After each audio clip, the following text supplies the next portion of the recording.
mga taong napapalitan ng AI, mga taong nawawalan talaga ng trabaho dahil sa AI. Pero meron pa kayang isa pang realidad? Isang realidad na tumutulong naman ng AI sa mga tao? Tingnan natin.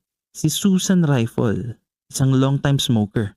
Naninigarilyo guys. Nagpa-CT scan siya noong December 2023. Dahil sa pag-analyze ng AI, napagaling yung stage 1 cancer niya. Isang tao lang yan pero sa Pilipinas kasi approximately 3,000 hanggang 5,000 na Pinoys ang potentially matutulungan ng AI analysis na yan per year. Cedars-Sinai, isang non-profit healthcare organization sa Los Angeles, meron daw silang ginawang AI-powered support system. Basically, chatbot ito. Parang malapit sa ChatGPT. Sabi ng 42,000 plus na taong gumamit ng app na yan, 77% daw ng recommendations ng AI ay optimal or mas maganda kumpara yan sa 67% na galing sa human physicians. Sa Stanford Health naman, gumamit sila ng AI tool na nagde-detect ng breast artery calcification or